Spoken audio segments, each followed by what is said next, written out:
Je me savais traquer. C'est CIA qui a émis une note. Après, ça a été pris par toutes les antennes du FBI. On était sur la fin de mon aventure, je le sentais. Le leader de la cybercriminalité en France. Vous détournez des centaines de milliers d'euros. Les services secrets américains vous repèrent. Aujourd'hui, tu as une solution annexe aux études. Tu as des bug bounty, tu as Tesla qui le fait, Google qui le fait, Microsoft qui le fait. Moi, j'ai des collègues qui font que ça de leur vie. Dès qu'il y a un site qui dit « essayez de nous hacker », ils se mettent à fond dessus. Et puis 2 semaines après, ils ont l'échec. Et j'ai des copains qui sont millionnaires en mettant leur connaissance au profit de ces programmes. Je vais te donner l'exemple d'une patronne. Du jour au lendemain, toutes ces usines à plat. La rançon est à 2-3 millions d'euros. Mais en quelques mois, quelques semaines, quelques jours, on passe d'1 million à 50 000. Comment tu passes de 1 million à 50 000 ? Je devrais peut-être pas le dire, peut-être me prendre un procès. Salut Florent, Bonjour Alec. comment tu vas ? Écoute, très bien, on est entre de bonnes mains et dans un super studio.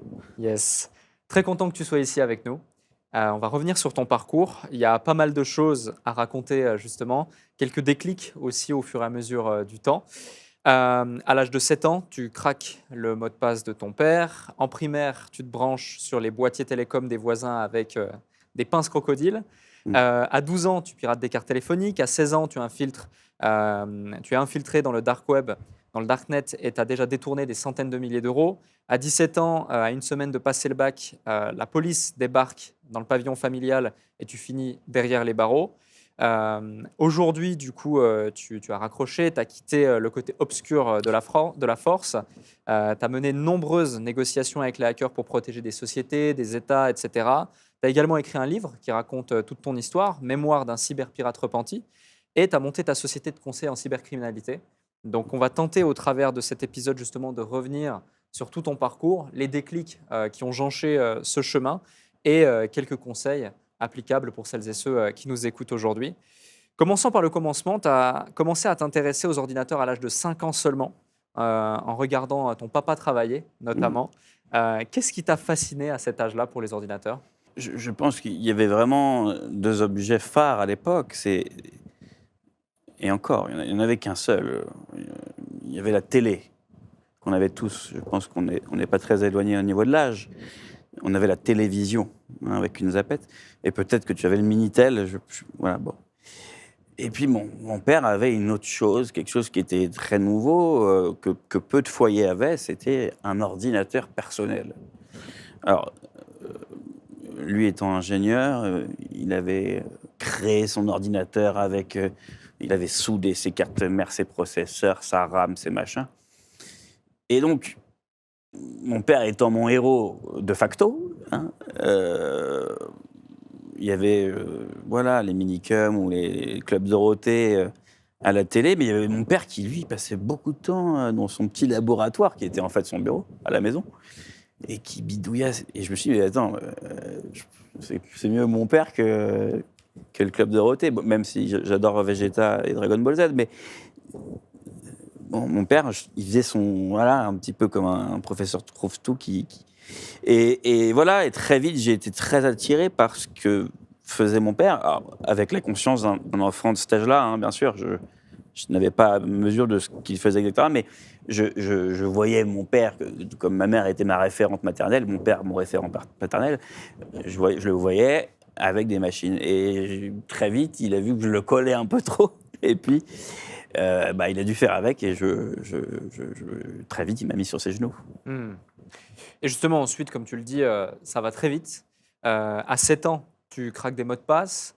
À 12 ans, des cartes téléphoniques. Puis, tu crées des fausses cartes de crédit, des faux billets, jusqu'à détourner plusieurs centaines de milliers d'euros.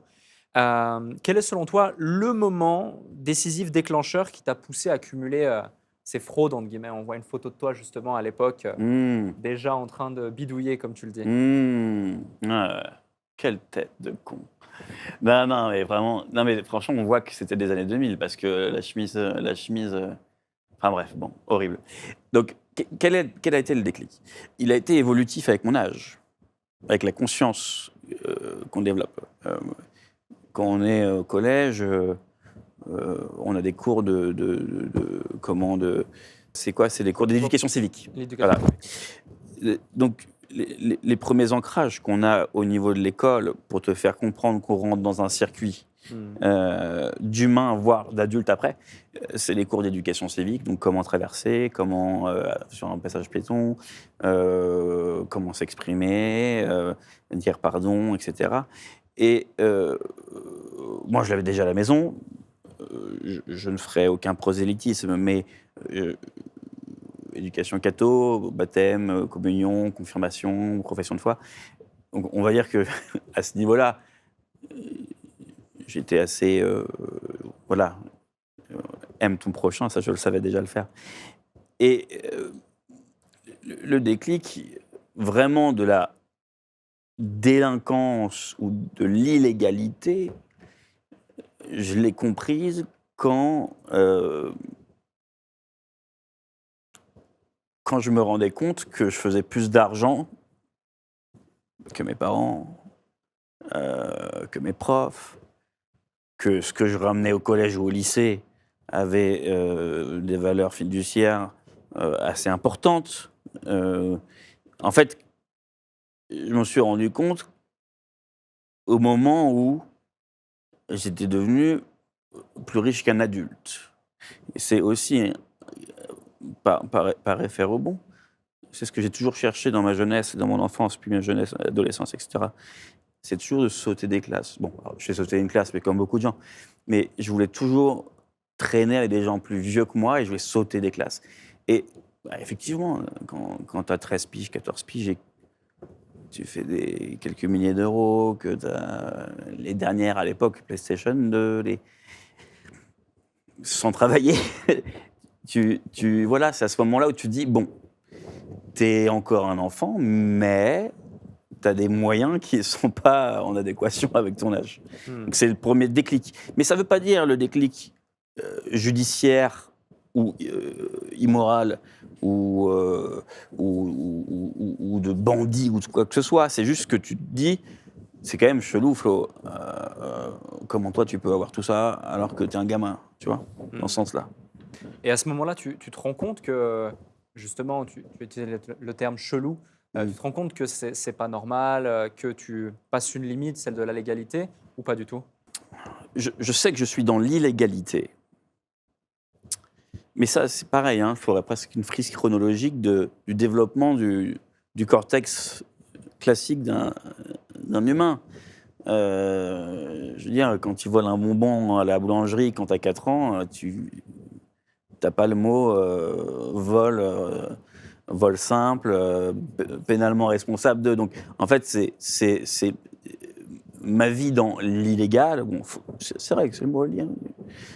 A été accompagnée aussi avec le développement de mon cerveau de gamin jusqu'à adolescent, jusqu'à tout jeune adulte, adolescent comme on dit aujourd'hui.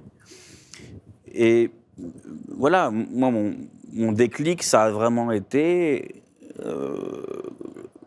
lorsque je pouvais me permettre d'acheter toutes sortes de fringues pour moi ou à des copains, sortir, nos limites, argent illimité, si tu veux. Comme, en fait, on revient un petit peu à l'informatique à chaque fois, c'est que le code argent illimité, le cheat code, tu vois. C'est à ce moment-là où je me suis dit, c'est trop facile, Flo. Bon, c'est à ce moment-là, je pense que j'ai vraiment réalisé que, à la fois, c'était trop facile, mais si trop facile, alors illégal. Sinon, tout le monde le ferait. Je vois. Et tu évoques le fait qu'à un moment donné, ça te procurait même de la dopamine. Est-ce qu'il y a une sorte d'addiction qu'on crée à ça quand on se dit en quelques clics, pour vulgariser la chose, t'as argent illimité, pour reprendre ton propos? Alors, c'est pas une question. J'y ai repensé à ça. C'est pas une question de montant. Bon, ça, faut en parler avec mon psy, mais la dopamine que mes synapses ont générée, c'était pas en fonction du montant de l'argent.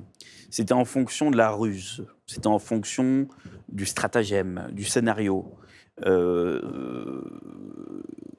C'était vraiment contextuel. J'aurais pu trouver une faille sur un site qui me faisait gagner 1 €, avoir autant de shoots de dopamine et de noradrénaline que sur une faille méga simple à 20 000 €, si tu veux.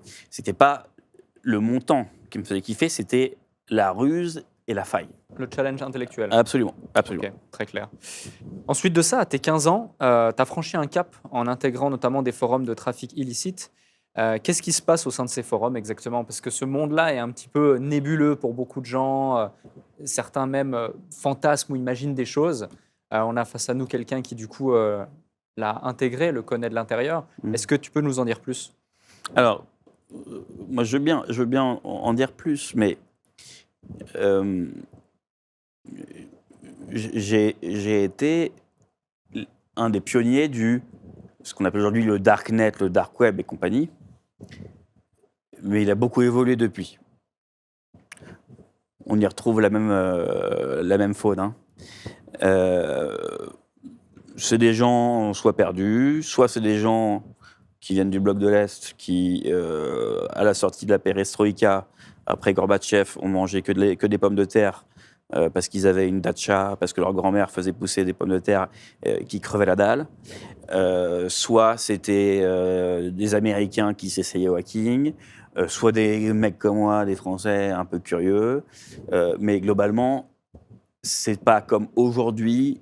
C'était pas une vraie. Enfin, c'était mafieux dans le sens financier, délinquant, judiciaire du terme, mais c'est pas autant organisé qu'aujourd'hui.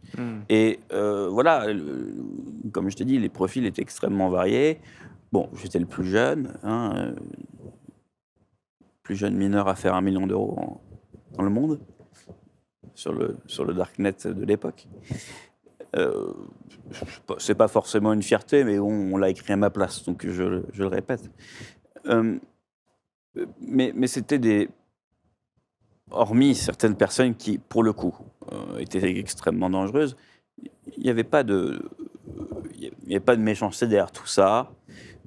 Il y avait des gens qui étaient adultes, qui étaient là vraiment pour engranger de l'oseille, qui étaient là pour sans doute alimenter des cercles de mafieux, mais je pense que l'immense majorité étaient des curieux qui s'essayaient. Et après, effectivement, moi, ma curiosité étant infinie et voilà, la curiosité est un vilain défaut, mais bon, voilà, moi je suis arrivé après administrateur de ce genre de darknet primitif. Mais voilà, en tout cas, moi, mon dessein n'était pas d'être le boss d'une mafia. Bon, même si j'imagine que si on parlait au flot d'il y a 10-15 ans, peut-être que c'était comme ça que je me voyais, je ne sais pas. Mais c'est pas du tout... en tout cas, la majorité de ces personnes-là étaient plutôt dans la découverte. Et il y avait quand même un noyau dur de vrais mafieux. Mais c'est des gens qui étaient au niveau de leurs origines, au niveau de leur langue, au niveau de leur appartenance géographique, qui étaient entre eux. Donc je pense beaucoup évidemment à nos amis russophones, et j'inclus évidemment là-dedans l'Ukraine.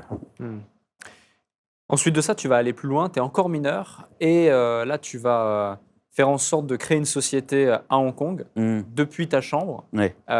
C'est quoi l'objectif lorsque tu te dis, je veux créer une boîte à Hong Kong, depuis ta chambre en France, directement? À quoi tu penses exactement, et c'est quoi le plan?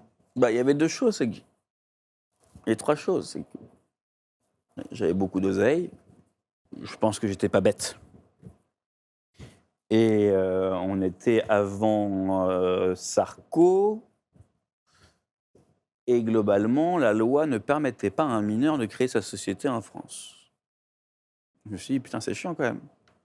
Enfin, c'est chiant. Bon, c'est sans doute pas le problème des mineurs d'aujourd'hui, mais je me suis dit, pourquoi est-ce que je peux pas créer ma société?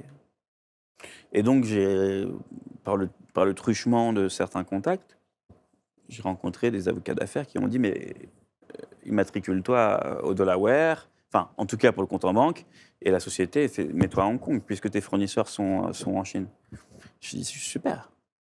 Parce que j'avais beau lire des textes de loi, je devais être en première à l'époque. Donc, est-ce que je vais monter ça quand je serai adulte en SAS, en URL, en SA, Bon, mais il fallait que je sois adulte. Et moi, j'ai eu vraiment ce problème de rushing. Il fallait absolument que je saute des classes, que je saute des steps. You know? Je voulais pas c'était trop lent pour moi, le cheminement classique. De passer d'un enfant à un gamin, à un adolescent, à un adolescent, puis à un entrepreneur. Et donc, voilà, j'ai rencontré des avocats d'affaires très compétents. Et puis très vite, effectivement, sans m'y rendre d'ailleurs, j'ai eu une P.O. Box, une boîte postale à Hong Kong, avec un avocat, mais qui était là pour signer les statuts, une secrétaire qui récupérait mon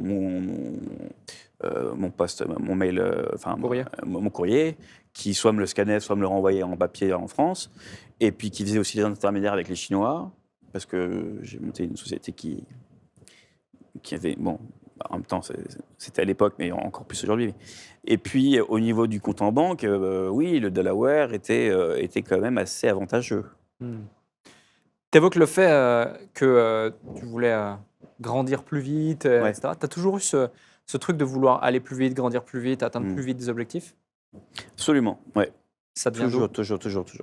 J'ai toujours voulu, si tu veux, et c'est vraiment pas pédant, ce que je vais dire, c'est que j'ai toujours voulu rencontrer et boire les paroles de gens plus âgés que moi.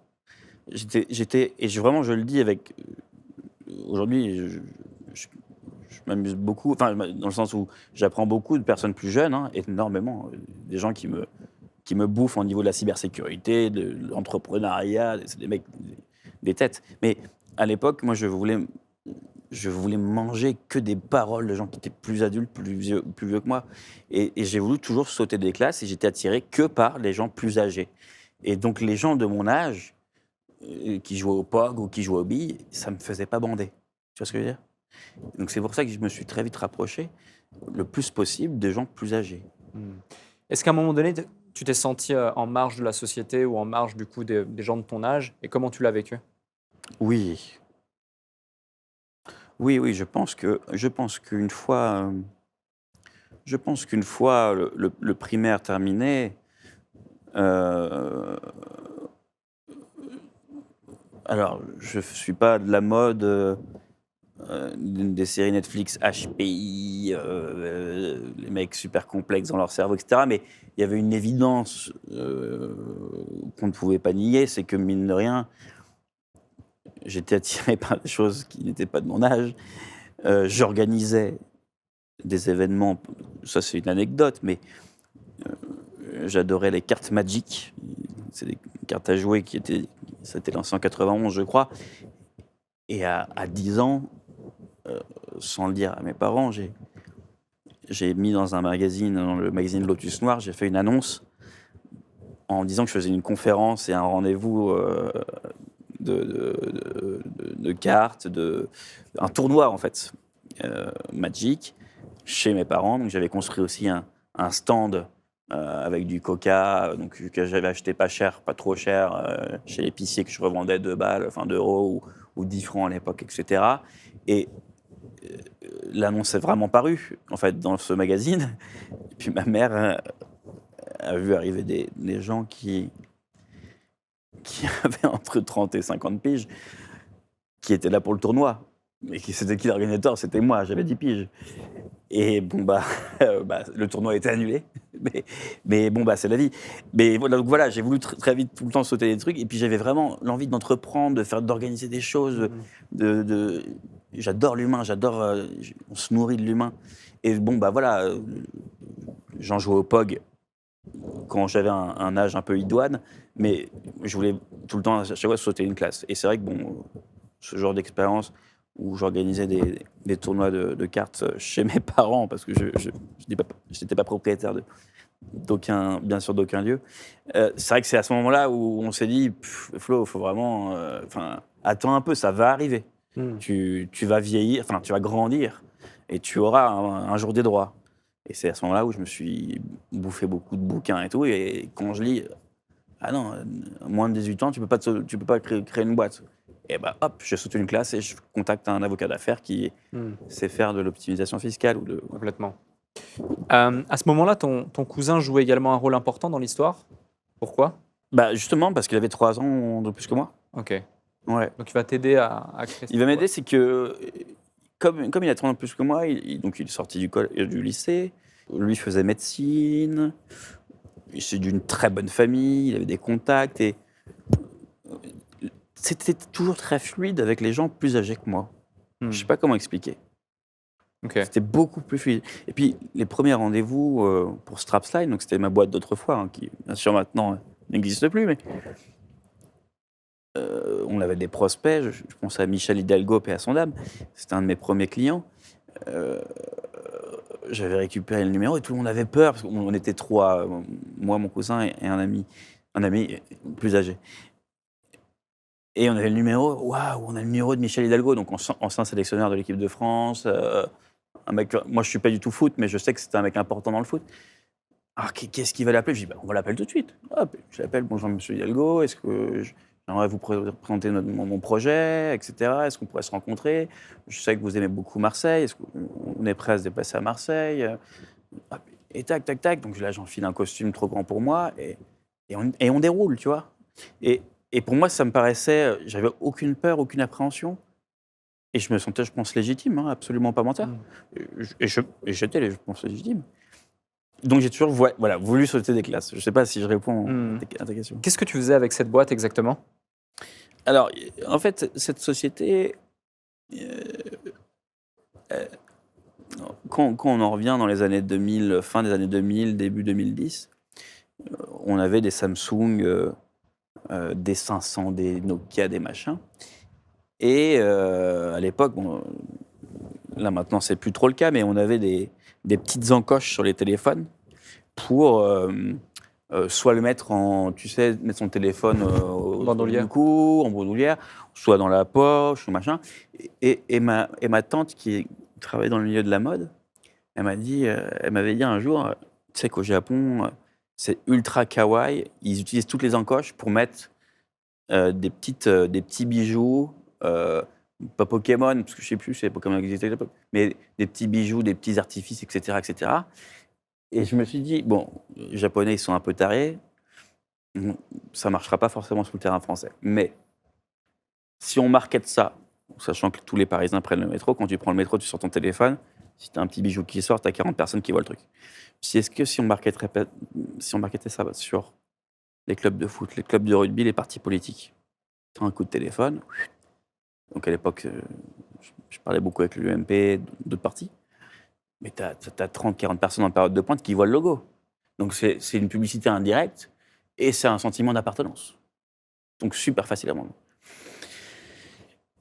Donc voilà, l'objet que je vendais, c'était globalement des petits bijoux, des petits goodies, comme on dirait aujourd'hui, à l'effigie de marques, de partis politiques, ce qui rassemble beaucoup, hein, donc des clubs de foot, des clubs de sport, des clubs de rugby. Voilà.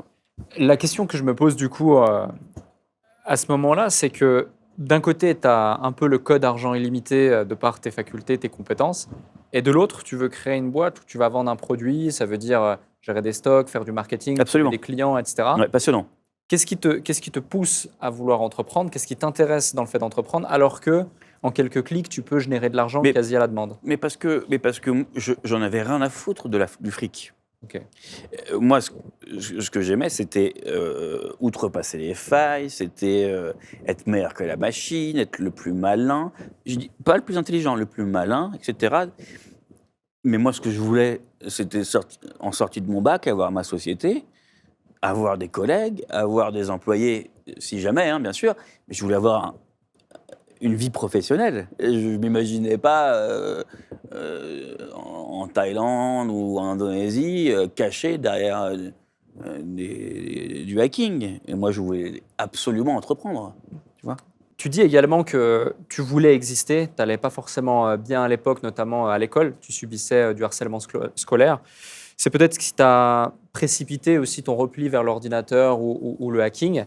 Qu'est-ce que tu as subi exactement durant cette phase et qu'est-ce que tu as trouvé justement dans le monde du hacking que tu ne trouvais pas ou dans le monde virtuel que tu ne trouvais pas dans la vie? Ce que j'ai subi n'est pas nouveau. Hein. Moi, je suis arrivé complètement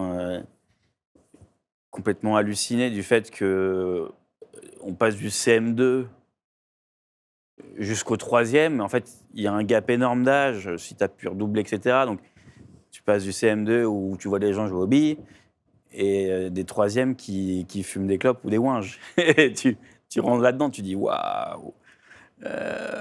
Sauter des glaces, oui, mais, mais sur quel sujet, voilà. Bon, et je pense que moi, voilà, et ensuite une éducation, j'ai toujours voulu donner des bonnes réponses à l'école. Je pense que je faisais du piano, donc les cours de musique, j'aimais faire du piano, etc. Et tout ça, c'est des choses qui, en tout cas, où j'étais sectorisé, c'était pas forcément un profil classique, on va dire. Hein. Les gens jouaient plutôt au foot, ce qui est absolument louable. Hein. On en a pour preuve le prince Mbappé qui fait briller la France dans le monde entier. Mais voilà, moi, ce que c'était, mes jeux, c'était l'informatique, c'était le piano. Je faisais un petit peu d'athlétisme, mais c'est pas des sports co. J'arrive dans un lycée qui est un petit peu éducation prioritaire, ZEP. Et voilà, bon bah, je suis quelqu'un d'assez facile à aborder. Donc moi, un peu caméléon, j'essaie de m'immerger. Je me rappelle de première taf de la première clope que j'ai fumée, c'était en sixième pour faire comme les grands. Je me suis étouffé, etc. Mais j'essayais de singer, essayer de faire le caméléon. Mais bon, bah, très vite, en fait, quand même, tu vois qu'il y a une différence de moyens. Moi, mes parents, bien mérités, bien sûr, hein, avaient des moyens un peu plus élevés que la moyenne des parents d'élèves de mon collège. Et j'ai été la cible assez régulière voilà, de raquettes, hein, tout simplement, de raquettes de brimades physiques. Voilà. Qu'est-ce que tu faisais à ce moment-là pour te protéger de cette situation, si tu en avais les moyens? J'arrivais en dernier à l'appel pour entrer en classe. Pendant la récréation, j'étais plutôt dans les chiottes. Je me faisais petit. Mmh. Un jour, du coup, tu arrives en classe et tu jettes des billets en l'air. Mm. Tu nous racontais cette anecdote. Qu'est-ce qui s'est passé? C'est une sorte de revanche? C'était pour prouver quelque chose? Alors, donc là, on fait un petit bond en avant parce qu'on est, dans ce cas-là, on est sans doute en première ou en terminale. Et j'ai effectivement acquis ce statut de gamin, voire d'homme le plus riche de ma ville. Et bah oui, enfin, alors, revanche, je ne sais pas, mais je me savais traquer par certains services. On était sur la fin de mon aventure, je le sentais. Et puis, je venais quand même quelques heures par semaine, quelques heures par mois en cours. Et à ce moment, effectivement, je l'avais même peut-être oublié. Que les intercalaires là, en plastique, il y avait quelques billets de 50. Et puis, mon pote, il me dit, enfin, voilà, c'est quoi ça? Il s'appelait Suleiman. Il me dit, c'est quoi ça? Ce billet, qu'est-ce que tu veux que ce soit? Et il me dit, ah, mais t'es pas cap de... Enfin, je sais pas, il m'avait un petit peu teasé, you know. Et je dis pas you know pour me le raconter, tu vois, il m'avait un petit peu chauffé. Et voilà, j'ai jeté de l'oseille comme ça. Mais vraiment, avec le recul que j'ai aujourd'hui, c'était sans doute pas pour narguer. Une revanche, peut-être, je sais pas trop, il faudrait chercher bien profondément dans mon cerveau pour comprendre vraiment le mécanisme. Mais je pense que c'était pour rigoler, pour flamber. Et je savais ma chute arriver, hein, bien sûr. C'était pas... Et justement, tu dis, je sentais ma chute arriver, tu te sentais traqué, etc. Il y a eu une période où tu menais la grande vie. Vraiment, tu allais dans des magasins de luxe, tu te faisais passer pour fils de diplomate, tu dépensais sans compter. Tu peux nous raconter cette période? Qu'est-ce que tu faisais exactement et pourquoi spécifiquement? Pourquoi est-ce que tu voulais absolument dépenser un maximum? Mais on en revient, Alec, à ce qu'on s'est dit plus tôt. C'est que c'était pas pour amonceler de l'argent ou devenir le plus riche, mais c'était pour ruser, exploiter les failles, voir jusqu'à où je pouvais ouais, outrepasser le système classique d'un adulte ou d'un ado, etc. Et je me suis dit, bah écoute Flo, donc oui, effectivement, fut un moment, je fabriquais mes cartes de crédit moi-même. Et bah voilà, je me choisissais le nom, le prénom, etc. Donc bah tu te dis, bon, bah ce gars-là, il a une consonance italienne ou allemande ou américaine, etc. Et bah tu te dis, ah, ça va être marrant. Vas-y, je ramène un pote. On va à Vendôme, on va sur les champs, on va en boîte et on va. Enfin, en tout cas, moi, on va tenir le rôle. C'est un jeu d'aventure. Mais là, je pense à Maxime, le premier sac Yves Saint-Laurent, RER-E pour revenir à Ponto-Combo. Enfin, on avait des milliers d'euros de fringues qui nous allaient même pas. On avait 16 ou 17 ans, tu vois. Mais c'était pour gaulerie. Parce que, en fait, on avait gagné dans le sens où on était rentré dans le magasin, on s'était fait passer pour des gens riches avec un accent traficoté. Hop, on avait swipé la carte, c'était passé, et puis on s'enfuyait comme des gamins. Mais on n'en faisait rien des trucs, tu vois. Bon, quand on allait acheter des Xbox, des PlayStation, là c'était différent évidemment qu'on jouait après. Hein. Mais si tu veux, des fringues de luxe qu'on ne se servait pas. Après, effectivement, l'âge passant, lorsqu'on allait en boîte de nuit, en club, évidemment, là, c'était différent parce que les hormones de l'adolescence parlent beaucoup et lorsque tu as l'avantage d'avoir des largesses financières, tu peux, tu peux faire ton malin. Complètement. Lorsqu'on découvre ton histoire, ton parcours, on a l'impression que c'est limite simple, facile. Est-ce que ça l'était? Est-ce qu'il y avait justement de la ruse, de l'ingénierie intellectuelle, etc., pour arriver à ses fins? Est-ce qu'aujourd'hui, le web est plus sécurisé qu'à l'époque également? Est-ce que c'est quelque chose qu'on pourrait faire encore aujourd'hui? C'est une question, j'imagine, que les gens qui nous écoutent se posent. Alors, c'est une très bonne question et c'est très important effectivement, de recontextualiser. Lorsque j'ai fait ça, pour moi, c'était difficile. Hein. C'était quand même une construction.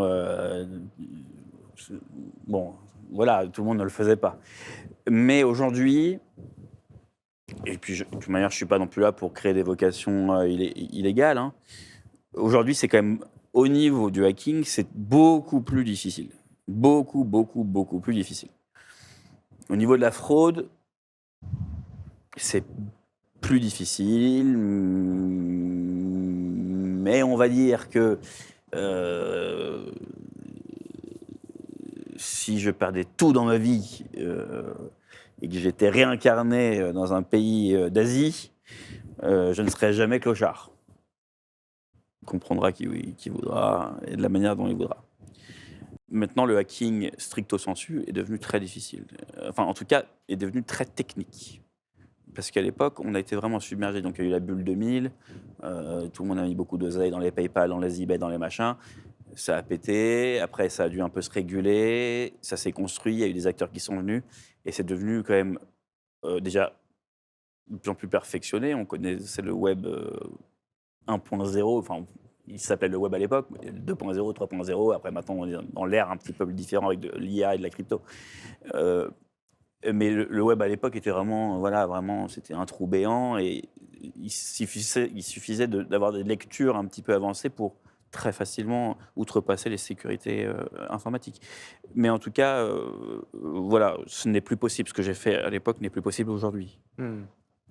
Excuse-moi. C'est la CIA qui va repérer tes activités, qui va du coup en informer les services français. La question là-dedans, c'est qu'ils pensent à un moment donné que tu es du coup à la tête d'un réseau de cybercriminalité, etc. Comment ça se passe à ce moment-là? Est-ce que c'est le cas également? Et c'est quoi la suite?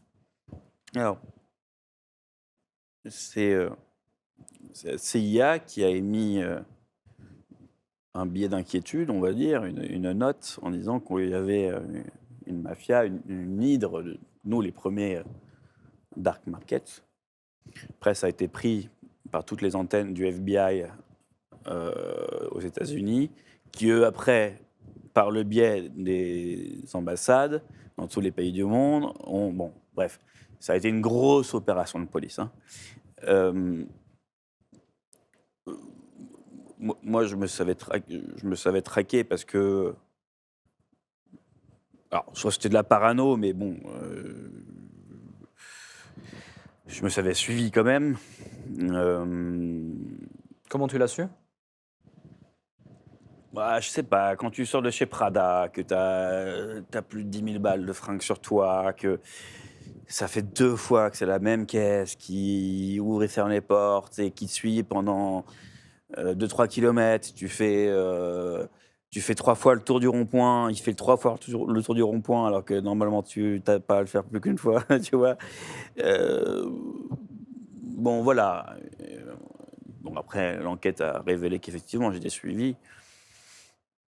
Et puis, effectivement, aussi, on va dire que sur ces plateformes un peu de piraterie primitive du web, il y avait des gens qui faisaient des retours des retours d'expérience en disant ça sent mauvais, etc., etc.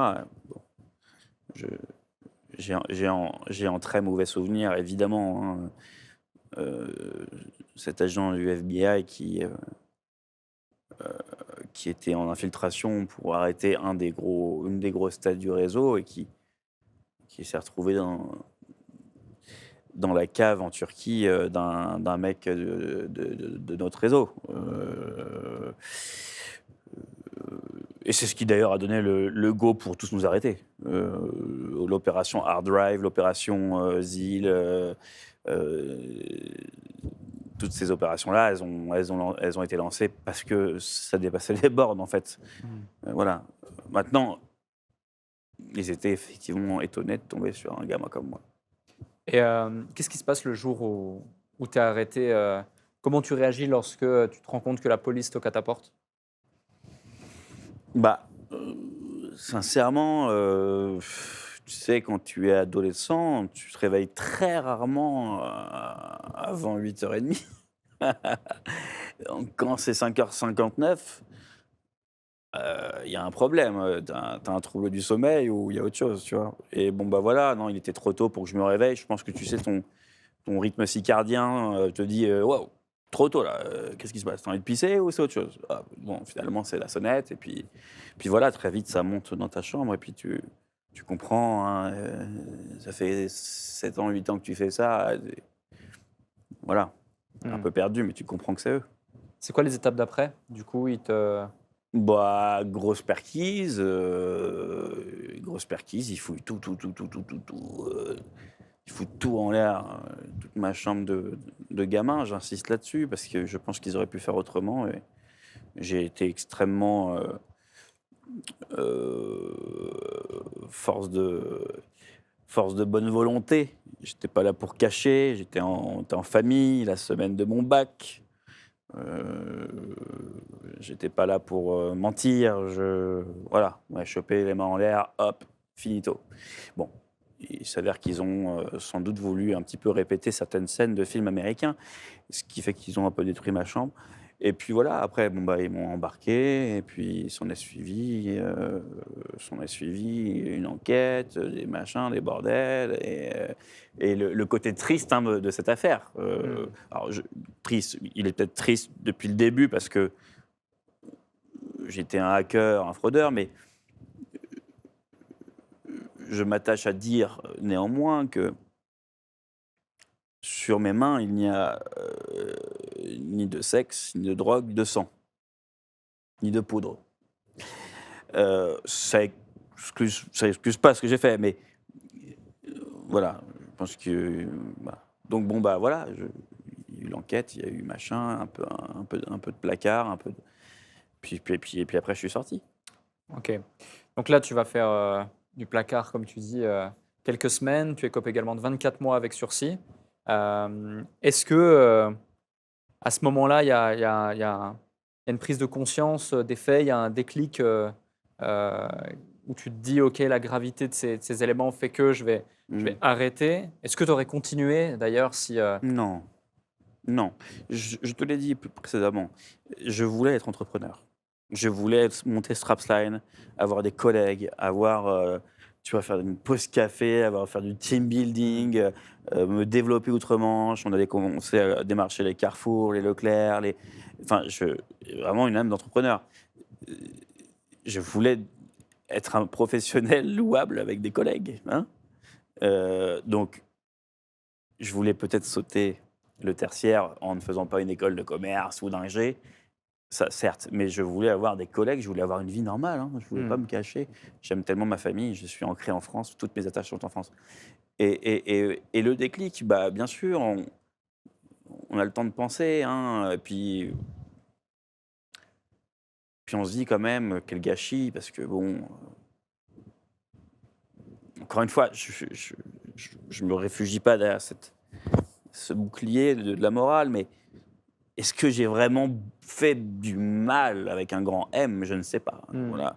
Et je me suis dit, non, Flo, bon, si tu réussis à être libéré ou que tu pars pas en ferme pendant des années, tu vas là, tu vas rendre fier tes parents, etc. Mais bien sûr que pendant un moment, tu te dis, c'est fini. Hmm. On a pu échanger en off également. Et tu dis que, comme certaines personnalités actuellement, que tu es en dépression un peu permanente. Mm. Ça fait partie de ton profil à haut potentiel, ton ADN. Mm. Comment tu gères ça au quotidien? Bah, je le gère. Alors, euh, si tu veux, quand tu as connu, euh, au niveau de tes niveaux de dopamine, de cortisol, de noradrénaline, de norépinéphrine, ton cerveau, il a tout connu. D'ailleurs, j'ai en souvenir Johnny Hallyday qui disait que entre deux albums, il tombait en dépression. Parce qu'il est là-haut, et bam, il redescend. Non pas qu'il est plus connu, mais si tu veux, quand ton cerveau a vécu le meilleur comme le pire, comme le meilleur comme le pire, il n'a pas la construction classique d'une personne qui a des «Oh, je me mets avec une copine, hop, on rompt, oh, j'ai un nouveau boulot, hop, je change de boulot». C'est pas plat, tu vois, c'est une grosse oscillation. Hmm. Donc comment je le vis? Je le vis, je le subis. Ok. Parlons maintenant un petit peu de ton parcours plus professionnel également. Aujourd'hui, de par ton arrestation notamment, bah, ça t'a un petit peu sauvé juste à temps, entre guillemets. À 24-25 ans, tu es recruté justement comme White Hat, donc un hacker au service du bien. Tu travailles notamment pour le ministère de la Défense, pour l'ONU, pour la DGSI. Est-ce que tu peux nous raconter cette période? Bah, c'est vrai que bah, cette période, ça a été. Lorsque je faisais mes bêtises, les études qui nous étaient proposées post-bac, il y avait administrateur réseau, je sais pas, expert informatique, mais il n'y avait pas de cursus en cybersécurité, ça n'existait pas. Il n'y avait que dalle là-dedans. Ça excuse pas le fait que j'ai fait des bêtises, mais voilà. Et le temps passant, après, j'ai fait le concours Mines Télécom, j'ai été pris, et puis j'ai vu qu'il y avait une grosse société, un gros cabinet qui recrutait un hacker éthique. Et j'ai regardé l'annonce. Alors, le métier, c'est quoi? C'est faire des tests d'intrusion, du hacking, hein. Tests d'intrusion, c'est on essaye, on regarde comme un hacker, et à la fin, on fait un rapport en disant si nous avions été un hacker, alors voici toutes les failles qu'ils auraient pu prendre pour rentrer dans votre système. Voilà. Vous rentrez dans des pays pour tester divers machins, apprendre des nouvelles technologies, un salaire plus que convenable, une équipe un peu comme moi, peut-être un peu chelou. Et donc, ça cochait toutes les cases. Donc, magnifique. Et donc, j'ai tout de suite dit oui lorsque j'ai eu la chance d'être sélectionné. Et donc, voilà, premier cabinet, des superbes missions, Interpol, ONU, machin. Et puis après, oui, après, il y a eu une autre frange qui a été beaucoup plus patriotique, dont je ne pourrais pas forcément faire grand étal aujourd'hui, mais où j'ai pu effectivement aider des services discrets pour l'intérêt de la France, hein, dans des contextes très tendus. On peut penser aux attentats de 2015, on peut penser aussi aux élections euh, qui a vu naître la réélection de Monsieur le Président Macron. Voilà, du patriotisme, voilà, absolument bénévole, hein, hors hiérarchie, hors trombinoscope, en off, hein, bien sûr.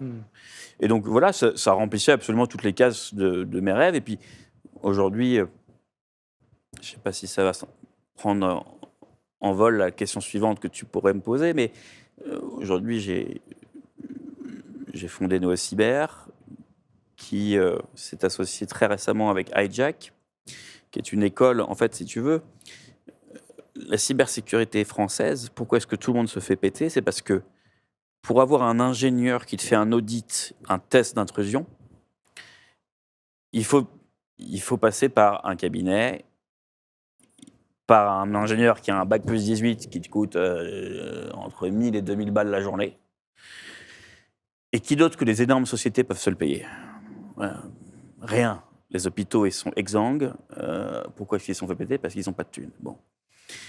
Et donc, avec Hijack, on s'est dit, il faut absolument qu'on fasse un BEP, un CAP,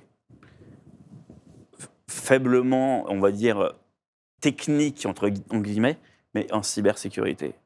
Tu vois, technicien ou même presque au niveau d'ouvrier. Hein, mais je le dis ça avec beaucoup d'admiration. Plutôt que de mettre les gamins à réparer des éviers ou refaire des voitures, ou des gamines à faire des ongles, et avec tout le respect que j'ai pour ces métiers, il en faut. Et ça fait tourner l'industrie, enfin la vie. Mais les gens, ils kiffent quoi aujourd'hui? Les gamins, ils kiffent quoi? Ils kiffent la musique, ils kiffent le sport, ils kiffent la cyber. Quand je dis cyber, je mets, tu connais, hein, Internet dans toutes ses globalités. Et ben, proposons-leur, au lieu de faire simplement de la mécanique ou de l'esthétique, proposons-leur de l'informatique. Et ces gars-là, soit ils sont formés dans notre école, et après, ils sont moins chers à recruter qu'un ingénieur, qui va être payé 4 000, 5 000, 6 000 euros par mois, en tant que technicien, et puis après, il montera en grade, soit il sera en freelance, tu vois. Et c'est ça qui est trop bien. Et c'est ça que moi j'adore. Depuis qu'on a lancé ça, on a énormément de profils qui se disent, mais enfin, purée. Parce que eux, les gamins dont j'avais l'âge à l'époque, sont des gamins qui traînent sur le web et qui finalement aimeraient tellement apprendre. Voilà. Donc on a poussé au niveau du ministère de l'Éducation nationale, du ministère du Travail, et c'est bien, il y a beaucoup d'adhérence. Et ça va. En fait, si tu veux, à partir du moment où on aura un tissu de connaissances, même faiblement qualifiées, pour protéger les TPE, les PME, on va monter conséquemment en technicité, et on va arrêter de se faire péter dans tous les sens. Tu vois. Bon, les hôpitaux, c'est autre chose, parce que très sensible. Mais tout le tissu des TPE, PME, des startups, des machins, qui mettent toute leur oseille dans le marketing, dans le recrutement de machins, dans des investissements, dans la startup nation, comme disait Macron, très bien. Mais mec, le problème, c'est que tu n'as pas mis 10 000 euros pour faire un test d'intrusion. Et c'est pour ça que nous, on est arrivé là, avec Hijack, pour dire, ça coûte plus 10 000 euros. Ça vous coûte 1 000 euros, on le fait une fois tous les 6 mois, et vous êtes tranquille. Ou à peu près tranquille, évidemment. Si l'État chinois ou israélien se met à vous cibler, vous tomberez, mais tu vois. Et c'est à ce moment-là on va pouvoir endiguer et élever le niveau de cybersécurité en France. J'ai un peu digressé et parlé longtemps, mais c'est important. Tu as raison totalement. Et ça me permet de rebondir sur pas mal de questions. La première, c'est que la plupart des entrepreneurs ou des entreprises n'ont pas conscience des enjeux et de la dangerosité aussi d'une attaque et du fait que c'est important de se sécuriser.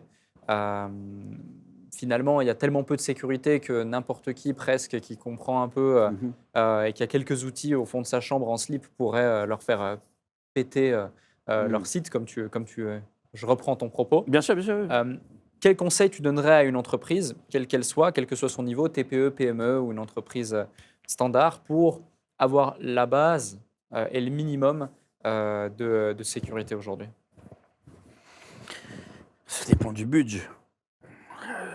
Si tu es, en général, quand tu es une PME ou plus, en général, euh, t'as pas le mec qui s'y connaît en informatique, tu sais, c'est le mec qui répare toutes les imprimantes, qui change les disques durs, qui les machins, le mec à tout faire. En général, tu as un département informatique. Tu as une DSI, une direction des systèmes d'information. En général, eux, en tout cas, depuis 5-6 ans, eux sont assez matures et ils ont des prestataires qui vont les aider. Bon, ça leur coûte un bras, mais c'est normal aussi, ça vaut ce que ça vaut. Hein. Mais pour les TPE ou intermédiaires, bon, TPE, PME, tu as ETI aussi après, bon, il faut. Il y a deux solutions. Il faut contacter des petits cabinets. Ça peut être le mien, ça peut être le concurrent, j'en ai rien à faire. Pour faire un audit, il faut le faire. Moi, je pense beaucoup au personnel de santé. Je pense mais bêtement, hein, aux dentistes, aux orthodontistes, aux chirurgiens plasticiens. Chirurgien plasticien, tu vois ce que c'est. Hein. On change la morphologie des femmes, au niveau des seins, au niveau du visage, etc. C'est en général des cliniques qui ont beaucoup d'argent, c'est des petites structures, ils sont 3-4 chirurgiens, 2-3 assistantes, une secrétaire. Mais imagine demain qu'ils se fassent péter, sachant qu'ils font toujours des photos avant-après, avant opération, après opération, et que leur clientèle est plutôt riche, qui est une clientèle plutôt influente. T'imagines s'ils se font péter, ce que ça peut donner? Parce qu'ils ont le secret, bien sûr, le secret de comment le secret médical. Hein. Mais moi, ce genre c'est pas du paramédical, mais les hôpitaux sont maintenant à peu près gérés. On a vu Cannes qui s'est fait péter récemment, mais à peu près bien géré. Mais tous les libéraux qui ont des petites structures et qui disent bah, ça m'arrivera jamais. Moi, je pense qu'il faut faire très attention et qu'il faut qu'ils se protègent au plus vite. Et encore une fois, je ne suis pas là pour faire ma publicité. On a bien trop de missions pour toutes les adresser. Mais nous, on propose le Pentest Flash. Une journée, 1000 balles. On vous dit, là, ce qui se passe là, quelle est votre exposition, votre degré d'exposition. Après, vous faites ce que vous voulez. Nous, on ne fait pas la remédiation, on ne va pas réparer les trucs. Voilà. Mais il faut faire un état des lieux, faire une cartographie. Est-ce que vous aviez, je ne sais pas, Véronique, Corinne, Chantal, qui sont partis il y a déjà 3 ans, et qui ont toujours les codes du logiciel pour accéder au fichier client, faire un peu de due diligence. Qu'est-ce qu'elles sont devenues, ces personnes-là? Elles sont parties chez le concurrent? Est-ce qu'elles sont parties avec le fichier client? Il y a tellement de choses à faire pour se protéger au niveau de la réputation, parce que Dieu sait qu'il y a beaucoup de choses qui sont très secrètes, à la fois dans l'industrie et à la fois dans le milieu de la santé. Et puis financièrement, je veux dire, si un concurrent veut faire du mal, rien de mieux que d'avoir en possession ces données. Un autre point, c'est qu'on parlait tout à l'heure du fait que la CIA avait repéré différentes choses. Elle t'a repéré parce que tu avais commis une erreur, c'est-à-dire te connecter depuis chez ta copine via un chemin moins sécurisé que celui que tu utilisais habituellement. Finalement, dans ce domaine, comme dans de nombreux domaines, hein, même l'entrepreneuriat à certains niveaux en jeu, on n'a pas le droit à l'erreur. Absolument. C'est un point assez particulier parce que finalement, c'est quoi les leçons que tu as pu identifier dans ton ancienne vie de hacker que tu répliques aujourd'hui dans ta nouvelle vie d'entrepreneur? Eh bien, simplement, je pense que la curiosité, c'est quelque chose qui n'est pas un défaut, Mais la patience, c'est sans doute la plus grande des vertus. Et ça s'applique aujourd'hui dans ma vie de tous les jours, mais bon, si je l'avais appliqué à l'époque, mais dans tous les cas, je suis très content de m'être fait arrêter. Hein. Mais mine de rien, la patience, l'observation et la patience, c'est quelque chose de très important. Observation et patience. C'est bien être curieux, machin. Observation, patience et, et le recul. C'est-à-dire que, mais ça va un petit peu, tu sais, ça s'imbrique, toutes ces choses-là. Hein. C'est une sorte de maturité que tu n'as pas quand tu es enfant. Tu apprends à maîtriser, parce que c'est quelque chose qui s'apprend, mais qui est difficile. Hein, tu vois, comme un chef d'orchestre, c'est difficile parfois. Hein, let's go, allez, on signe, allez, hop, let's go, ok, go, go, go, go, go. En fait, finalement, la patience, ça paye beaucoup plus que l'envie d'aller trop vite. Alors, bien sûr, tu peux faire des gros coups en allant très vite, mais la patience, l'observation, le recul, l'intelligence, quand je dis intelligence, c'est le renseignement. Ça paye bien, bien mieux sur le long terme. Voilà, je sais pas trop, tu vois, si le rapport est intelligible, etc. Moi, je me comprends en tout cas. Mais il faut pas aller trop vite dans la vie. C'est marrant, c'est un peu aux antipodes de tous les conseils et autres qu'on voit justement. Ouais. Comment tu fais pour trouver le juste équilibre entre patience, ne pas vouloir aller trop vite, etc., mais quand même avancer dans la direction de tes objectifs? Ben moi, le grand problème, c'est que je suis un hyperactif complètement dans ma boule et qui veut aller tout le temps trop vite. C'est pour ça que j'admire les gens qui ont de la patience, qui me disent zen, t'inquiète pas, machin. C'est pour ça que quand je te le dis avec autant d'intérêt et autant d'appui, verbalement, c'est parce que je suis encore en construction. Travaille sur toi pour le Absolument. mettre en place. Ah ouais. Parce que let's go, on y va. Mais ça, c'est que dans les films. Le Loup de Wall Street, machin. Bon, après, si tu es dans du forex, quand tu es dans de la banque, oui, il faut que tu réagisses quand il faut shorter ou machin. Très bien. Mais dans la vie, pour construire quelque chose de solide, il faut de la patience et de la maîtrise de soi-même, je pense. Il y a aussi un point, c'est que l'objectif aujourd'hui de ta boîte, c'est d'éduquer globalement le marché, élever les standards du marché, rendre accessible finalement la sécurité. Ouais. Je pense que tu fais bien dans le sens où aujourd'hui on évolue autour des nouvelles technologies et on va aller de plus en plus vers les nouvelles technologies. Qu'est-ce que tu recommandes aux gens qui justement ne savent pas comment s'y prendre pour les bases sécurisées ou autres, sans pour autant être un professionnel du hacking? Alors, soit vous avez des enfants qui ont une sensibilité et vous filez vos téléphones et vos ordi à vos enfants. Bon, en général, c'est souvent ce que font les parents. Hein. Tiens, j'arrive pas, je comprends rien. Bon. Maintenant, l'ANSSI, l'Agence nationale de la sécurité des systèmes d'information, a créé des MOOC, des tutos en ligne, des billets, des notes d'information.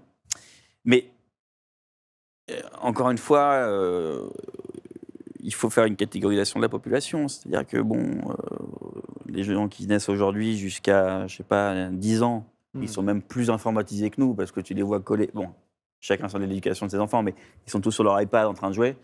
10 à 15, ils sont en train de jouer à Fortnite ou je ne sais quoi. 15 à 20, ils essaient de voir ce qu'ils peuvent faire avec de l'informatique, etc. Bon. Et puis après, tu as les seniors. Bon, les seniors, malheureusement, tu vas pas leur faire écouter des MOOC imbuvables. Et ça, je pense que, malheureusement, tout doucement, cette frange de la population va se désinformatiser d'une manière ou d'une autre, sans manque de respect. Mais en tout cas, voilà, le gros de la population, on va dire 30 des actifs, 30, 55, 60, je veux dire, le site de l'ANSSI, YouTube, je pense que tu sais très bien la puissance de YouTube. Parfois, un mois de cours sur des belles chaînes YouTube équivalent largement 2 ans dans une université à la con. Mais voilà, tu vois. Donc, on peut largement s'éduquer avec YouTube. Moi, je suis autodidacte en informatique avant. Hein. J'ai bouffé de la doc, j'ai bouffé de la doc en anglais, j'ai bouffé des readme en TXT. J'étais guidé par personne, à part par ma curiosité. Donc, je pense qu'aujourd'hui, pour se protéger en étant un Français ou une Française, il faut se renseigner, être curieux. Et on le voit, hein, d'ailleurs, hein, même des gens qui approchent la retraite, qui sont vraiment curieux de savoir, t'as vu, ça c'est... En tout cas, ma famille me dit, t'as vu, il y a eu ces hacking. Et puis, de plus en plus, la presse, hein, que ce soit la PQR, la radio, la télé, ils en parlent de plus en plus. Donc, les gens sont beaucoup plus sensibilisés. Ouais. Avec l'IA, tu vois les trucs de fou qu'on peut faire, ils sont interrogés. Finalement, en échangeant avec toi, tu vois, je me pose la question de est-ce que finalement l'une des plus grandes failles de sécurité, c'est pas le manque d'informations sur ces sujets, qui fait que ceux qui disposent de l'information ont un edge considérable sur la quasi-intégralité des gens. Bien sûr, mais ce fut le cas, et c'est pour ça que je te dis que l'ANSSI, depuis 2-3 ans, s'est vraiment penché sur autre chose que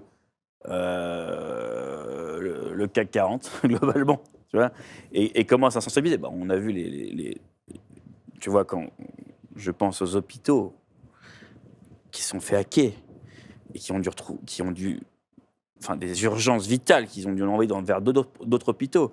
Et bon, ma compagne travaille dans le milieu hospitalier. Elle était au stylo, au crayon, pour faire des soins critiques de vie ou de mort.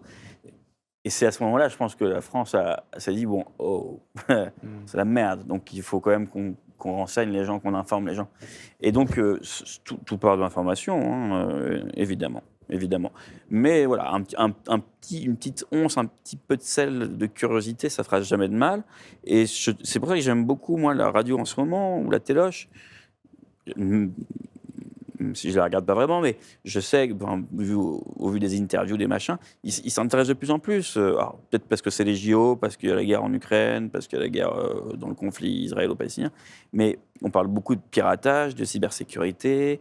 Il y a beaucoup de particuliers. Tu sais, on a monté Hackers sans frontières, qui est un collectif de hackers éthiques.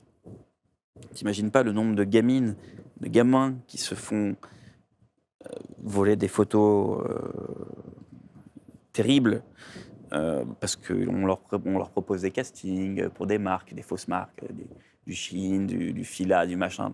Et elles tombent dans le piège parce que, tu sais, on est dans le monde du show-off maintenant, hein, tu sais, TikTok, la TikTokisation de la société. Et puis aussi les vieux. On leur propose, ils ont un plan d'épargne retraite, un PER. Ils ont mis 200 000 balles et on leur propose 30% de rendement ou même 40% en un an. Ils perdent tout en crypto. Merde. On a tellement de victimes comme ça.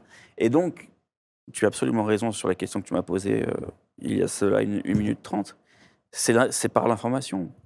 Mais nous, on a une petite voix sur Internet. Donc, la PQR, la radio, la télé commence à faire son job et c'est bien. Comment on gère une cyberattaque où on va avoir un ransomware ou quelque chose comme ça? Tu évoquais les hôpitaux notamment, Ouais. mais que ce soit à l'échelle des hôpitaux ou à l'échelle de certaines opérations dans lesquelles tu as pu contribuer, ou même à l'échelle plus, on va dire, à taille humaine. Ouais. Est-ce que si quelqu'un fait face à ça, il doit commencer à rentrer dans les négociations? Est-ce qu'il doit mettre en place des choses, contacter certains services? Globalement, lorsqu'on est victime d'une cyberattaque, moi je préconise, si c'est avéré, il ne faut pas non plus se déconnecter parce qu'on a eu un pop-up qui s'est affiché ou un spam. Bon, sinon, si c'est vraiment avéré, faut enlever son... Pour moi, il faut débrancher l'ordinateur et appeler un cabinet, une officine qui fait de la cyberdéfense, de la remédiation post-incident, ce qu'on appelle du forensic, pour voir qu'est-ce qui a été exfiltré ou non, etc. Tu m'as posé la question au niveau des rançons. Ça, c'est la grande question. Beaucoup de gens me sont tombés dessus parce que j'ai osé dire que parfois le moindre mal. Bon, moi, je vais te donner l'exemple d'une patronne. Évidemment, je tairai le nom. Patronne d'une industrie qui faisait 40-50 millions d'euros par an. Elle s'est mangée en ransomware. Du jour au lendemain, toutes ces usines à plat. Plus rien. Plus de production, plus personne travaillait, perte d'exploitation, on était environ à 300 000 € au jour. Elle n'avait pas fait de sauvegarde. Ça, c'est ça où aussi il faut prendre en compte le fait qu'il faut faire des sauvegardes. Bon, qu'il faille faire des sauvegardes. Cette nana-là, patronne d'une petite industrie, tu te rends compte la thune qu'elle perd tous les jours. Elle a 100, 150 salariés. Si elle suit les recommandations officielles, elle met la clé sous la porte et elle met 300 CDI au chômage. Si elle passe par le mode d'emploi de terrain que j'ai employé, eh ben, on a le moindre mal. C'est-à-dire que ça fait chier. La rançon est à 2-3 millions d'euros. Mais en quelques mois, quelques semaines, quelques jours, pour le coup, c'était quelques jours, on passe d'1 million à 50 000. Et en 72 heures, l'usine, elle est repartie. Voilà. Comment tu passes de 1 million à 50 000? Ah, bah, ça, c'est le métier d'un négociateur. C'est de l'ingénierie sociale, c'est de la manipulation, j'étais de leur côté, moi, à l'époque, donc je sais comment leur parler. Mais tu sais que maintenant, le piratage, comparé aux stupes, en chiffre d'affaires, c'est 16 fois plus grand que les stupes, dans le monde entier. Donc, les histoires de place nette XXL dans les sites, etc., c'est très bien, c'est important pour la cohésion, etc. Mais au niveau des chiffres d'affaires, ce qui est en train d'arriver, ce qui arrive maintenant, ce qui va arriver plus tard, il va falloir serrer les fesses. Il va falloir se protéger, parce que c'est des dizaines de milliards d'euros qui sont payés en rançon. Et personne ne s'en vante, évidemment. C'est pour ça que je garde en secret, évidemment, l'identité j'allais dire patiente, cliente. C'était payé au forfait, parce que c'est trop facile. Entre faire un braco ou vendre de la coke ou quoi en bas d'un bat,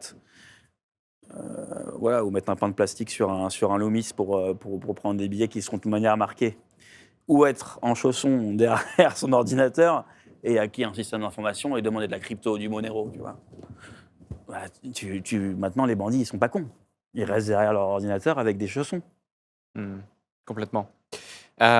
Tu l'as évoqué justement, tu as cofondé Hackers sans frontières pendant le confinement. Est-ce que tu peux nous en dire plus? Comment tu as eu cette idée? Qu'est-ce que c'est concrètement? Alors, Hackers sans frontières, c'est une ONG qui a vu le jour lorsque mon ami Karim Lamouri et moi-même avons vu que le CICR, donc le Comité international de la Croix-Rouge, s'était fait hacker et revendait des données. Quand je dis invendable moralement. On parle des gens qui n'ont pas de toit. C'est la misère humaine. Et on s'est dit, mais il y a Amnesty International, il y a Reporters sans frontières, il y a Médecins sans frontières. Et eux, en plus, ils doivent se déplacer sur les terrains de guerre pour opérer. Nous, on a l'avantage, on a l'ordinateur, on a Internet, on peut se téléporter, on peut se déplacer dans tout le monde entier en 2 clics de souris. Pourquoi est-ce qu'on ne pourrait pas apporter une aide qui est bien sûr virtuelle, mais tellement importante, surtout en ces temps de guerre, et qui nous coûtera pas de billet d'avion, pas de structure sur place, bien que maintenant on soit organisé sur les 5 plaques continentales, on a des représentants par pays, parce qu'il faut quand même savoir parler la langue, etc. Mais, donc voilà, et donc aujourd'hui, lorsque l'on nous demande de l'aide, si c'est des rançons, on va mettre une équipe qui va pouvoir essayer de déchiffrer les informations. Si c'est des gamins qui sont victimes d'actes pédos ou de vol de données intimes, on va les orienter sur un chemin légal pour aller porter plainte, pour parler à leurs parents. On va les orienter aussi vers des psychologues qui font partie de Hackers sans frontières, pour les remettre un petit peu dans le droit chemin, les faire relever la tête. Alors, on a parfois des sociétés qui ont un beau résultat net et qui veulent avoir un test d'intrusion dont je parlais qui est payant gratuitement. Et là, évidemment, on envoie bouler parce que c'est pas... Enfin, on aide la veuve et l'orphelin, on n'aide pas des ETI qui ont largement les moyens de se faire sécuriser, tu vois. Mais donc, voilà, parfois, même des vétos. Enfin, si on a un peu de temps, c'est que du bénévolat, on n'a pas de compte en banque, on a des accointances de plus en plus avec certains services, certains pays, mais on est en Suisse, on est neutre, on est pour personne et contre personne, on fait ce qu'on peut avec les moyens qu'on a. Je crois que la seule chose qu'on a eue gratuitement, c'était des licences Windows, tu vois. C'est simplement du bénévolat pur et dur. Ok, donc en gros, Hackers sans frontières, c'est un collectif Collectif. d'individus qui peuvent Ouais. aider. Qui ont la mentale, qui ont une certaine mentale peut-être d'hacker, de machin, de troubadour, mais aussi, tu vois, on peut avoir des avocats qui veulent se spécialiser en cyber, qui aident à faire des plaintes pour des gens, pour aller porter plainte. Et donc, nous, on les aide, on leur apprend un petit peu machin. Des psys aussi qui veulent s'orienter dans la cyber. Enfin, c'est assez formidable comme émulsion. Après, on verra ce que ça donnera, mais c'est pas viable aujourd'hui. On perd de l'argent, mais en tout cas, moralement, on en est assez fiers. Complètement. Et justement, ça part d'une bonne intention et on l'évoquait en off, je crois que tu veux profiter justement de ce podcast aussi pour tordre un peu le cou à des idées reçues à l'égard de ton ONG. Qu'est-ce qui s'est passé? Qu'est-ce que tu veux dire par là? Bah, tu sais, lorsque tu... et je vais prendre vraiment des grosses pincettes, mais lorsque tu es une personnalité dans un secteur, en l'occurrence dans la cybersécurité, hacking, ce que tu veux, et que tu crées un collectif qui a un nom un peu punchline. Hackers sans frontières, ça tape. Bon, on a eu beaucoup de plateaux d'ouverts, on a eu beaucoup de relations presse qui sont ouvertes. J'ai sorti un bouquin, mon autobiographie. Hein. Bon, certains ont eu le toupet de remettre en question certains faits, alors que je m'ouvre à moi-même. Tu sais, je devrais peut-être pas le dire, peut-être me prendre un procès par ma maison d'édition, mais je touche moins d'1 euro par bouquin. Il faut en vendre pour devenir riche. Je ne l'ai pas écrit pour devenir riche. Ce bouquin, c'est une ouverture sur ma vie, c'est faire la paix avec le Florent d'avant, expliquer à mes parents peut-être certaines choses qui ne se sont pas dites. Il y a des gens qui ont eu le toupet de remettre en question certaines choses, bref. Donc quand tu es une personnalité des anciens hackers, que tu sors un bouquin, que tu sors Hackers sans frontières, eh ben, tu te tapes parfois des détracteurs qui, eux, malheureusement, ils font bander personne, quoi. Ils sont super chiants. Et ce qu'ils font, ils font des petits papiers pour être, c'est ce qu'on appelle des pigistes, tu vois, qui dégueulent un peu sur ce que tu fais, sous prétexte de manque de transparence, sous prétexte de le fait que j'ai un passé, hacker un jour, hacker toujours. Voilà. Mais ces personnes-là sont excessivement minables. Elles ne font rien d'autre que commenter. Et c'est pour ça que on parlait de la patience avant. Avant, je réagissais très vite, je m'énervais très vite, j'en avais marre, etc. Et en fait, plus le temps passe et plus je vois que moins je réponds, moins je lis et mieux je me porte. Et bon, ces personnes-là, et je leur souhaite vraiment, du fond de mon cœur, je leur souhaite d'être en paix avec eux-mêmes et surtout de faire autre chose que de commenter nos actions avec un angle certain.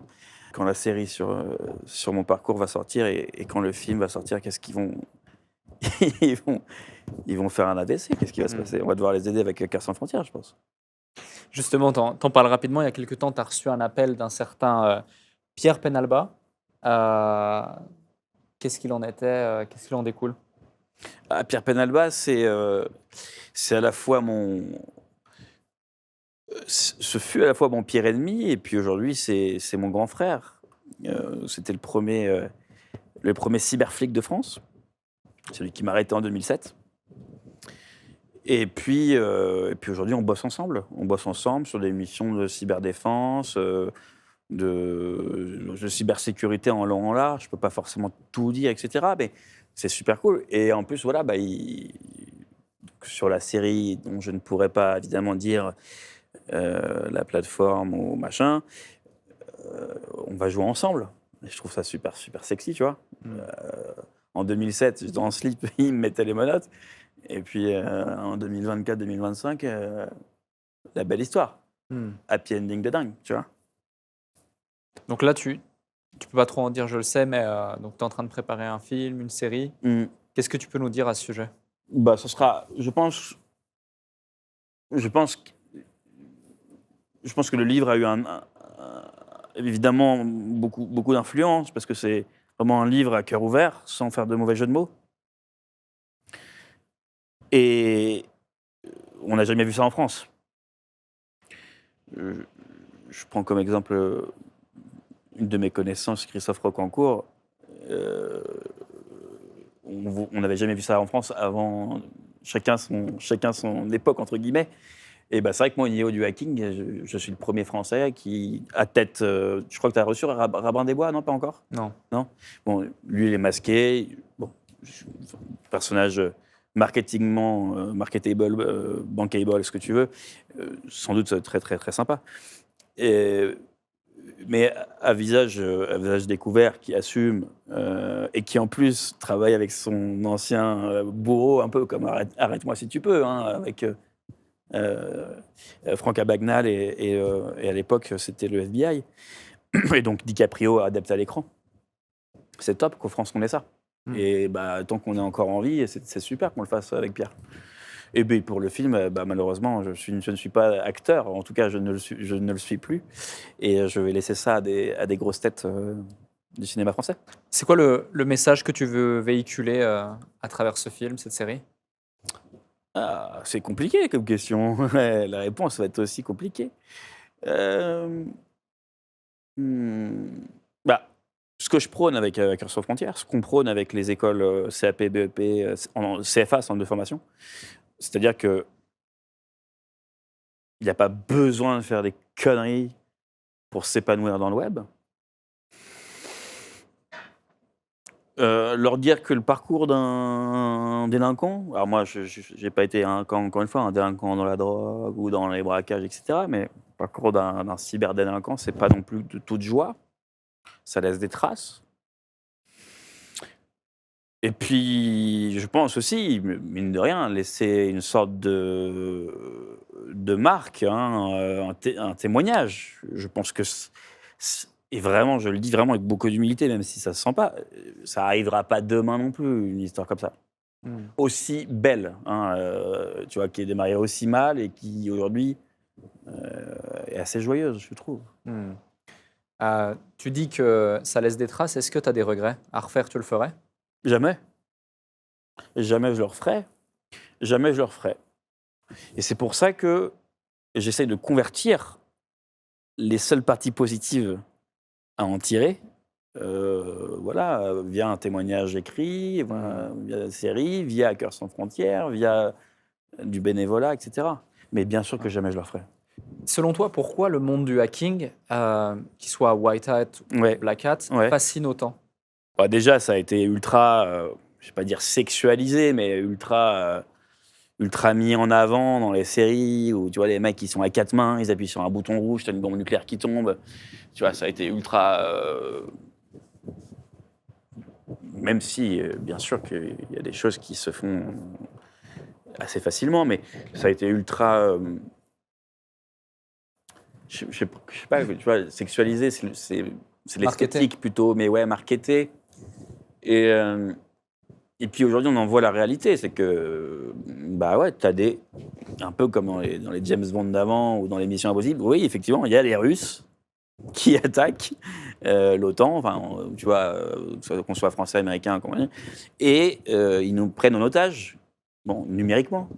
Donc, c'est Mission Impossible, c'est James Bond, etc. Donc, c'est une réalité. Ça existe vraiment. Donc, ça a beaucoup de succès, mais faire attention parce que moi, j'ai eu beaucoup de chance quand j'étais gamin. J'étais primaire, donc casier vierge. Ils m'ont arrêté la semaine de mon bac. Donc, j'ai pas fait beaucoup de placards. Mais aujourd'hui, les juges, ils rigolent plus comme il y a 15 ans. Je veux dire, j'ai été pionnier, j'ai eu de la chance de bien m'en sortir. Mais aujourd'hui, t'es phobie à la con. On en voit des forums télé, enfin des canaux Telegram, des canaux à la con, où tu vois des gamins, c'est des gamins, ils font des faux papiers, des faux machins, des faux billets, ils font du faux hacking, du phishing. Mais le problème, c'est que quand ils vont se faire péter, ils vont faire du ferme, et longtemps. Hein. Donc, moi, je leur conseille quand même de plutôt développer ça via un diplôme et après de travailler dans une société. Complètement. Est-ce que tu penses que ces gens dont tu parles ont conscience de l'ampleur de la chose et des enjeux Non, parce que même moi, je ne l'avais pas à mon âge. Et je pense que j'étais assez renseigné, parce que très curieux, de l'implication. Alors, s'ils l'ont peut-être un peu plus que moi je l'avais, je pense quand même, parce que on en parle beaucoup plus, comme je te dis, via les médias. Mais tu sais, tant que tu n'as pas 18 ans, tu te sens intouchable, je pense. Et c'est pour ça que moi je dis beaucoup aussi à certains de mes détracteurs. Je ne suis pas un grand hacker. Il y a des gars qui sortent, qui ont même pas le bac, qui sont tellement plus forts que moi techniquement. Et venez travailler dans la légalité, les gars, vous faire des carrières de ouf. Aujourd'hui, t'as une solution annexe aux études. Tu as des bug bounty, qu'on appelle les chasseurs de primes, enfin, en langage français. Tu as Tesla qui le fait, Google qui le fait, Microsoft qui le fait. Moi, j'ai des collègues qui sont très jeunes, 22, 23, 24, 25 ans, qui font que ça de leur vie. Et globalement, dès qu'il y a un site qui dit « essayez de nous hacker », donc tac, c'est le bug bounty, le programme des chasseurs de primes qui s'ouvre, ils se mettent à fond dessus, tac, tac, tac, tac, ils envoient leur rapport, et puis 2 semaines après, ils ont l'échec. Et j'ai des copains qui sont millionnaires, qui ont moins de 25 ans, simplement en mettant leur connaissance au profit de ces programmes. Donc ça, c'est aussi une alternative aux études stricto sensu et un programme d'employé à employeur avec carrière, tu vois. Complètement. Très solo, très hacker, au final. Mindset hacker. Finalement, la curiosité, le hacking, c'est faire preuve d'élasticité intellectuelle, résoudre des bugs, les identifier, aller chercher dans des systèmes complexes des solutions simples ou que personne ne voit. C'est très lié à l'entrepreneuriat. Bien sûr. Mais tu sais, c'est un peu comme... c'est bis repetita sur beaucoup de choses. C'est un peu comme le code pénal, où il y a à chaque fois des ajournements, des patchs, des bugs, des machins, des updates, des trucs. C'est comme... Enfin, il faut connaître son environnement, il faut en savoir le plus, il faut prendre de l'avance, faut faire de la veille, faut regarder ses concurrents. Bien sûr, c'est appliqué. Franchement, l'informatique, c'est un business comme un autre ou c'est un secteur comme un autre. C'est pas de la magie. Oui, c'est de la magie parce que tu as du Bluetooth, tu as du machin, à distance, tu peux changer des lumières si tu veux.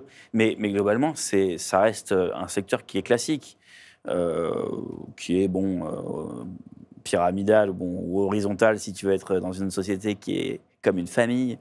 Mais globalement, ça fonctionne comme n'importe quel autre secteur. Et le business de la chasse aux bugs, c'est la même chose. Ce qu'on appelle la due diligence, c'est un petit peu faire de l'enquête sur tes concurrents ou tes anciens employés ou tes futurs employés qui pourraient arriver, etc. C'est pareil, c'est bis repetita, hein. C'est pas sorcier. Les techniques et les modus operandi à mettre en œuvre sont peut-être différents, effectivement. L'humain s'adapte tellement bien que dans 15 ans, tout le monde saura de quoi on parle, tu vois. Là, on est dans un entre-deux. Il y a 15 ans, personne ne savait. Là, on n'aurait jamais pu, il y a 15 ans, avoir cette discussion. Là, on commence à pouvoir toucher un public assez large, assez wide, tu vois. Et là, dans 15 ans, tout le monde comprendra ce qu'on dira. Ils diront, mais pourquoi est-ce qu'il nous parle de ça? On sait tous ce qu'il dit, tu vois ce que je veux dire? Complètement. Merci Florent pour cet échange. Avec plaisir, Alec. C'était vraiment un plaisir de pouvoir creuser tous ces éléments et d'identifier quelques clés aussi à partager à celles et ceux qui nous écoutent. D'ailleurs, si vous avez eu autant de plaisir à nous écouter que je n'en ai eu à animer cet épisode, comme à chaque fois, faites-le nous savoir en mettant 5 étoiles sur Apple Podcast, en partageant cet épisode, en interagissant aussi sous le post LinkedIn que l'on va mettre en place pour mettre en avant cet épisode. Florent, j'ai une dernière question à te poser, que je pose à chacun de nos invités. Dis-moi. Est-ce que tu peux nous partager un déclic qui a fait toute la différence pour toi, qui littéralement peut-être a créé, je dirais, une transformation identitaire? Ça peut être une situation, une citation, quelque chose de positif, quelque chose de moins positif, une anecdote, peu importe, que tu n'as pas encore partagé dans cet épisode, peut-être jamais partagé. Tu as carte blanche pour le mot de la fin. Fais la paix avec l'enfant que tu étais. C'est un petit peu... ça concerne peut-être pas tout le monde, mais fais la paix avec l'enfant que tu étais. C'est du freestyle en plus. Hein. T'as fait la paix? Ouais. Je suis en cours en tout cas. Merci Florent. Merci à toi.